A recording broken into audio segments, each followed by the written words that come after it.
it's a little daunting thinking about this being the hardest thing that I will have ever done. What's up? Back from the dead. Dude, how was it? It was hot as fuck today, man. Yeah. Like it was just cooking. Hey, you made it over the stuff you can't control, which is the weather. Yeah, I was just trying to keep the wheels on the bus so I didn't blow up with the heat. Let's do a little crazy mountain recap. Dude, what an experience. Like, I had a pretty good idea of what I was getting into, having paced there the last couple of years, but it's still like when you're in it yourself, it's a completely different thing. And 100 miles is a long ways. Leading up to the race, the night of, didn't sleep worth a crap, but didn't really expect to. You get out to the race in the morning, and there's like my only beef with the race the whole time is that there's like 4 porta potties at the start for 200 runners, which makes things a little complicated, but got things taken care of, ready to go. Gun goes off, and like there's just all this excitement, is anticipation, anxiety, nerves that build up, and once the gun goes off, it's like all that just dissipates. It just goes away, because then you're in it, right? And you're focused on like what comes next and what you need to do. So once we started, I just felt so much better. Breaking it down into sections, the start to Ibex, which is like mile 19 in the first crew spot, really rolling, nice rolling hills, felt good. It was just kind of letting it buck on the run, watching my heart rate, making sure it wasn't getting too high. Felt really good. Stopped to filter water a handful of times. Felt like I was really pounding water, but it was still like hard to keep up with it, which was kind of fortuitous of the rest of the day. It's just hot, extremely hot that day. It was really hard to stay up on hydration, but did it, felt good. Came into Ibex ahead of all my goal splits, I think, feeling good. Was trying to keep up in that section with my friend Dusty for a while until I realized that he was just cooking it too hot for what I needed to do to make sure I was going to be okay. But came in, had a good aid station, ripped some ramen, Coke, changed my shirt, threw on an ice bandana, a big bucket hat, some sleeves that I stuffed ice in, and loaded things up for the big section. And then it was another, basically 20, you go from 19 to 44 without seeing crew. And there's one aid station in between, which is the remote one, Cow Camp. So leaving Ibex, was feeling pretty good. It was starting to get hot. Made the decision, because it was so hot, that I was just going to power hike this next climb, which is fairly long, and there's a few runnable sections, but I said, you know what, let's save it. Let's just power hike. And I did, which was tough because you're getting passed by people that I had passed before, and you're feeling like, hey, I could run this, but I just felt like I need to save some here, and made my way up to the pass, decent time, feeling okay. And then coming down off that first pass, I had planned on running down to the lake, but it's a lot more technical than what I anticipated, which is the story of this whole race, right? Just extremely poor footing, technical, rocky, to run it without, potentially rolling an ankle or snapping my shit. So kind of shuffled down some of that until it flattens out and is runnable, but started to kind of hit a low spot mentally there, because I was, still getting passed by people and watching some of my goal times slip away, but just kept telling myself, like, dude, you got to take it easy in the heat of the day. You got to take it easy. Save it for the night. So mosey on into Cow Camp, left there at about 3, and shout out to the people that volunteer for Cow Camp. They literally ride horses and pack a whole aid station in, and they were throwing a party pretty much the whole race for people coming through. It's incredible. It's like what the spirit of ultra running is all about. And they're grilling quesadillas, they've got pizza, all kinds of like real hot foods, which is awesome. So got myself right down there, left at about 3, made our way up towards Conical, pass number 1. And dude, this is such a long exposed climb in the heat of the day. It felt like we were on the surface of the sun. And I had heard from people like, hey, when you get to the climb on Conical, don't look up. And I remember like looking up, seeing it at first, and thinking like, oh, dude, this is not bad at all.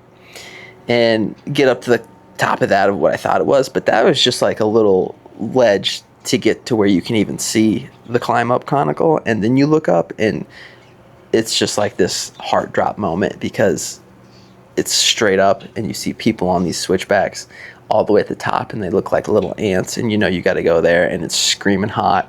You're away from any water source at this point, so you can't cool yourself down, and it's like, here we go, right? So cooked it on up over the pass, still climbing really strong, and like you turn around and there's this amazing glacier lake behind you, and from the snow caps on the peaks there's these waterfalls coming down like 1,000 feet, just absolutely stunning. But I knew if I stopped and really like took pictures and took it in, that I was going to kill all my momentum, and I was not getting up that climb like I needed to. So just a head down, kept climbing, made it to the top of the pass, and knew I still had a nice, 5 or 6 mile section of just a shitty, rocky, technical descent. And still kind of riding this low point of like thinking, dude, I'm behind. I knew leaving cow camp at 3 meant I probably had 4 hours to get to Half Moon, which put me there at about 7, which was slower than what I wanted to be on most of my splits. And I was starting to like panic, thinking like, oh my gosh, I'm going to be chasing cutoffs. This is not going the way I want it to. Like, it's going to be tight. And dropping off the peak down into the lakes, which is kind of like the first third of the descent, it was slow going. Again, technical footing. I was trying not to lose footing or roll an ankle or anything, and getting passed by a few people again, and you're just like, dude, I don't know if this is going to happen. This is getting later and later. And then the trail gets a little mellower, and I ran probably the last 2/3 of it down into the aid station, and that, like, just being able to run again and then passing a lot of people that had just passed me, I felt like starting to be revitalized and feel really good. And then I came into the aid, see all my crew waiting for me right there, and it was just like this shot of life, like, dude, we're going to make this.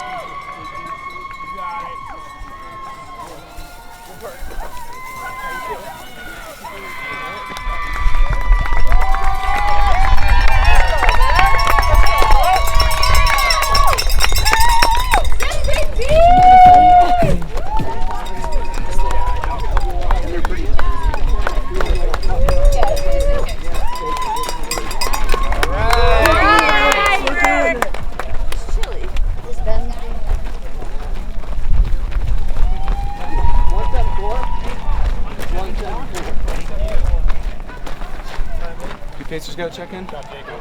Okay, sick. You got, yep. One sec. Yeah, we'll meet you there. What's up, guys? What's up? Back from the dead. Dude, how was it? It was hot as fuck today, man. Yeah. Like, it was just cooking. And Hey, you made it over the stuff you can't control, which is the weather. yeah, I was just trying to keep the wheels on the bus so I didn't blow up with the heat. And Go round and round. the second half coming down there, I ran the whole thing, so I feel good. It's good. I just need to get some food. Yeah, let's do that. Looking strong, man. All right. Hey, good job. Yeah, we just need to stay steady. Yep. Fucking get me there. Get him in. I gotta get suspicion, like, listen, things get In and out. now my crew's right up here. Look at that smile. He's coming strong. These people aren't coming in to quiet. Looking strong, brother. The setup. Yeah, we gonna get you there. Hey, that's the hardest part of the freaking race. You're looking great, bud. That's great. Sit down. You says the person that hasn't climbed back over conical. Stop. Hey, we got vibes. You're good. All I know. vibes. I know. It's gonna be fine. It's gonna be sick now. We need some more Just like I said, What? stuff you can't control. Yeah, I want to change first so I can just sit down and eat the shit. You got the towel? Yeah. Where do you want it all? And did a full reset, full change, new shoes. My sister-in-law Maya took care of my feet, which were starting to blister a little bit just because it's so hot and so wet. So full change, full reset, picked up my pacer Matt, who was like the vibe that was needed, and we took off into the night. We were cooking. Left Half Moon, I don't know, maybe like 7:30, 7:20, 7:25, somewhere in there. I got in there at 7. It was a longer aid stop than what I wanted, but it was what I needed. And Matt and I made it to the top of the pass at 10, so there was still just like a little kiss of light left on the horizon, which was cool. Had never done that before. It's always been like midnight when we get up there, so that made me feel really good. And at that point, I knew like, we're going to be fine. You're not going to chase cutoffs, and you're going to make it. At which point, Matt had brought a little pocket like JBL speaker, and we turned that on, and we were cranking tunes, and the diesel was purring, man. We were humming, and just started saying like, hey, let's see how many people we can pass. And we cranked through the night, man. It was an absolutely awesome session. You know, we ran some of the runnable stuff, really strong hiking on a lot of it, and then came down off the sketchy pass of Sunlight into the aid station, booking it, and that was when I was going to pick up Shelby as a pacer. And at this point, you know, came in there at maybe 3. So middle of the night. Again, I did a full shoe change, had Maya take care of my feet, which hadn't got much worse since Half Moon, but still not bad, or not great either. And from there, Shelby and I took off, and the next 7-mile section is probably the most runnable stuff in the whole course, and we cranked on that. We were just cruising, man, hitting some 10-minute miles in there with, you know, 65 plus miles on your legs. It was a nice confidence boost. It was nice, you know, taking off, passing people on the right, not even on the trail, just to get around them. It felt really good. Came into Crandall, which is like mile 70 aid station, feeling really strong. We didn't even sit down. We just grabbed some, I think I slammed a couple Cokes and like a breakfast burrito. Shelby had some watermelon or something, and we were off the forest. And at this point, sun's starting to rise. Got this beautiful sunrise, which was awesome. It just felt very, very crazy mountain, right? Like you go through the hard stuff, and you go through the night section, and you're blessed with this like beautiful sunrise. So that was really cool. And it was Shelby's first time running through the night too, which was, I mean, what a way to get broken into it, right? But we both rocked headlamps and a waist lamp, which makes a huge difference. That waist light is critical, I think, if you actually want to run at night. You just get to see the terrain, and it's like much more 3D with the way the shadows are, so you can actually tell where you need to place your feet. Anyways, Crandall to Forest. We cook. There's like 15 creek crossings at the end of it, which sucks. But, you know, you're just going to have to get wet. Like, it's much easier than trying to stay dry and then not. And we just saved time that way. Came ripping in. My brother and my next pacer, Grady, were there. Did a full change there. Socks, shoes, clothes. Just wanted to start something new because it was going to get hot again. And I knew I had 20 miles to just crank it out. And from there, you know, little did I know, but like I knew Grady was going to push me hard. He's an ultra athlete himself. He's done a lot of, you know, he's done full Ironmans. He's done ultra runs. He's just a dog, right? He played college football with my brother, and I knew he was going to be the guy that I wanted to close this thing out. And he pushed me really hard on the first big climb coming out of Forest. Like there was multiple times where I wanted to tell him to slow down, but just being competitive, I didn't want to give him the satisfaction of tapping out like that. And in hindsight, I found out that was his whole plan, was to see if he could get me to say something. So glad I didn't give him that satisfaction. But we pushed hard, climbed really well. And then you get onto this like exposed ridge line. And number one, it's hot. Number two, there's not an actual trail. You're just kind of bushwhacking and finding the flags. And it's very like off camber. And at this point, my feet were just starting to get pretty bad. And that off camber stuff and not being on trail did not help at all.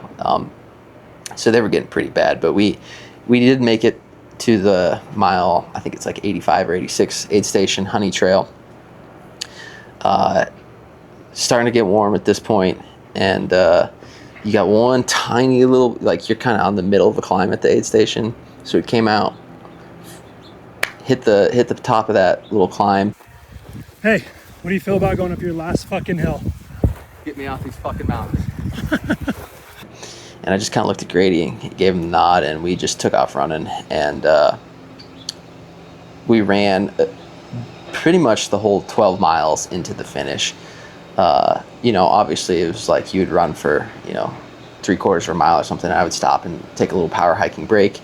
But, you know, those last 12 miles, I think we averaged like 13-minute miles or 13:30, something like that. And that's including a decent stop at the mile 92 aid station, because I had to take a poop. But really proud and really excited with how well my legs were working at the end of that race. Like, that was what I wanted. It wasn't fun to run at the end like that, but I knew I was either you're gonna finish the race, right? So it's gonna take twice as long to walk it, or you can run and just get this thing over with. Plus, like, that was all I was wanting and training towards, and training was to be able to have the durability to run when you can run in these sections. So you have to mentally say, I'm doing it, I'm running, I'm pushing myself. And that was what we did. And we pushed hard the last 12 miles to try and make my B time, which was 32:30, and I ended up at 32:37, just because I think I finished at like 102 miles. So that last little bit just wasn't quite expected, which is par for the course with crazy, right? There's always some unexpected twist, but overall, just an incredible experience, man. I can't thank my crew and my pacers enough. Couldn't have done it without them. It's truly a team sport. It's just absolutely phenomenal experience. I think, you know, moving forward for the next one, definitely going to have full media crew just so I can document more for you guys. But with this first one, I really just was like, let's just do the damn thing and not overcomplicate it. And I'm glad that's the way it turned out, man. Like, that one's going to be special for a long time. You know, first one, it's Crazy Mountain, hard course.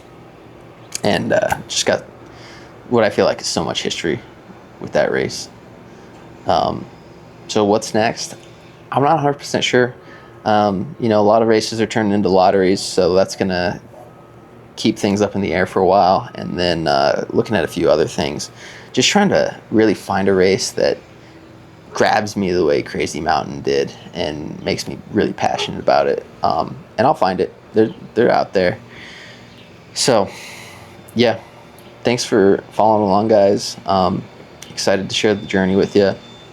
Hopefully, get some more actual footage for you moving forward. But that's how crazy went. And yeah, couldn't be more stoked. And also, it was a really hard year. I think this was the most drops they've ever had. We were in a heat advisory on Friday. It was like 99 degrees in Big Timber. It was insanely hot. Cooling myself off as much as I could in the creeks when you could, but you dry out so quick with that hot, dry air. Yeah, just an insane experience. Glad I did it. And then we got that buckle.